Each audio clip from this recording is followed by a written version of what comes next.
was just a very nice guy, kind of guy people like to be around. He always had a smile on his face. He was short. He was balding. What little hair he had left was gray, and it kind of looked like a Brillo pad on the top of his head.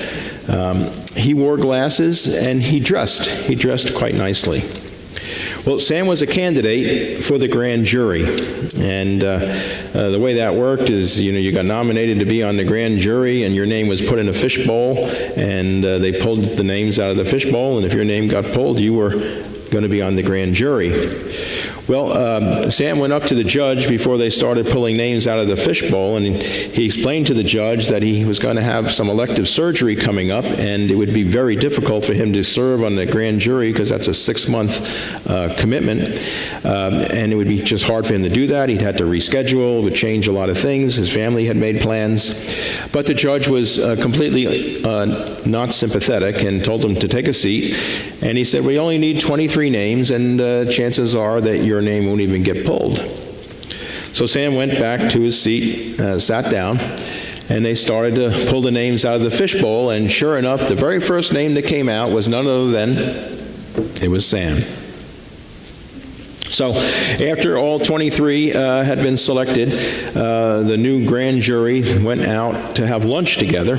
And while they were having lunch, they of course were talking about themselves, telling each other where they came from, what they were about. And Sam said that, this appointment to the grand jury for him was going to be very inconvenient, and that in fact he had prayed that God, not let him be selected, but yet he was the first name out of the bowl. He said that it reminded him of when he prayed when there was war going on, and he prayed that he not be sent overseas, and he was in the first group of folks who went overseas. He said he prayed quite earnestly that he and his wife would be blessed with children, but no children ever came. He said it just seemed like when he really wanted something and he prayed for it, just the opposite is what happened. And one of the jurors there reminded him about Linus and Charlie Brown. When Linus told Charlie Brown that if you hold your hands upside down, you get just the opposite of what you pray for. And that person suggested that maybe Sam should hold his hands in a different way.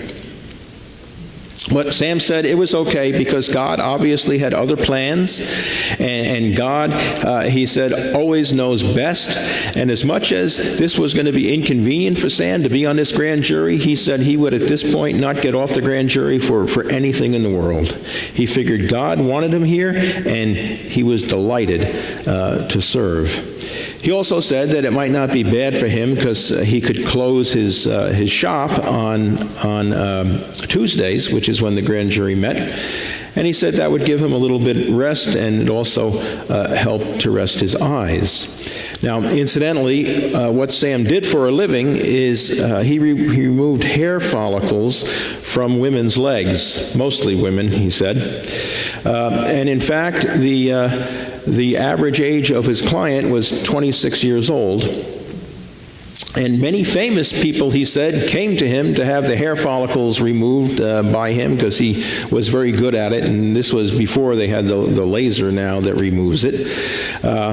Many people came. He said he removed the hair follicles on models and superstars and dancers from all over the world.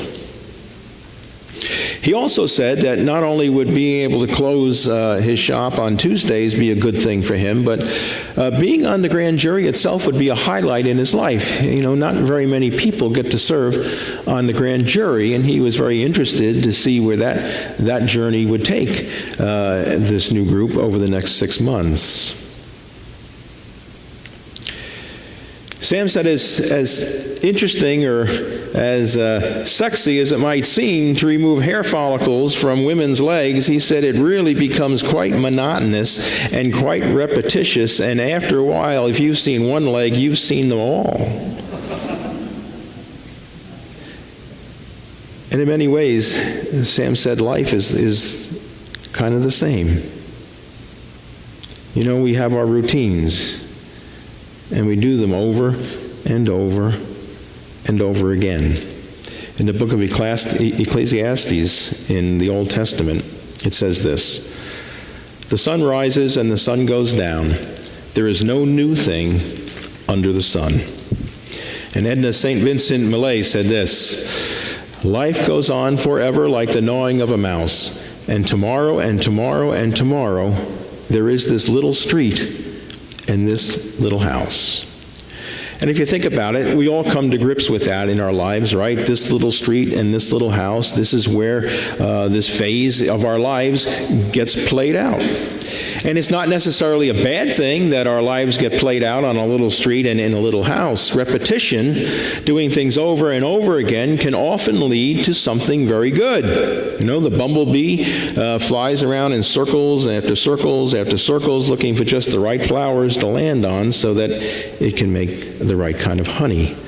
You know, somebody's learning to play the piano, for instance, you know, they plunk and plunk and plunk and plunk and plunk and plunk, and there's a lot of plunking before finally they're able to play an instrument like Cheryl and like Jim and Christine can play their instruments.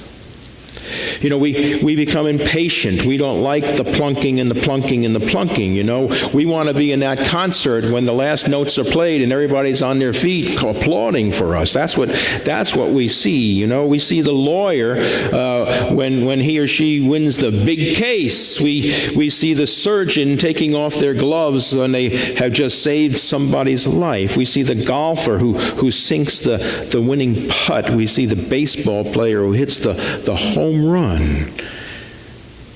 And we want that. But we often don't see the hours of repetition, doing those things over and over and over again before you become good at it.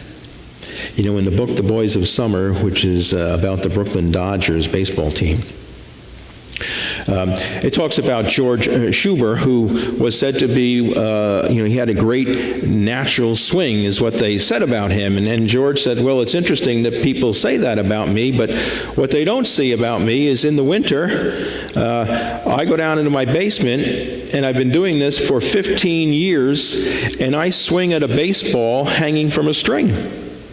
He said, I swing at that baseball every single day 600 times. I swing at it 60 times, and I mark down a little X. And I swing at it 60 times, and I mark a little X. And when I have 10 X's, then he said, I can go to bed. 600 times a day, 4,200 times a week, 47,200 swings at that ball every year. And he says, and they think I have a natural swing. Little houses on little streets are routines. But they help us to be the best that we can be, you know? It's always tempting. We have the saying, what, the grass is always greener on the other side. It's very tempting to believe that, especially when we get so caught up in the monotony of just day after day after day. But we also know, as tempting as it is to think the grass is greener on the other side, it really is an illusion. And the grass is just as difficult on that side of the fence as it is on this side of the fence, you know. You could drive in just a few hours every single place that Jesus went in his entire ministry. And if you think about that, really, Jesus touched very few people. He operated, you know, in a very small area. And yet, in that small area, and with the few people that Jesus actually interacted with, look at what's happened. Look at the impact of what he did. And he was obedient to that, even to the night before they put him on the cross. And what did he do? Yeah, he went and prayed, but before he prayed, he took a bucket and he washed the feet of his disciples.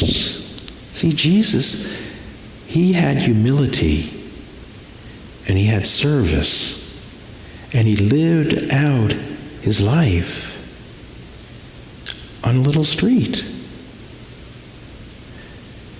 You know, it's like George, in the movie It's a Wonderful Life.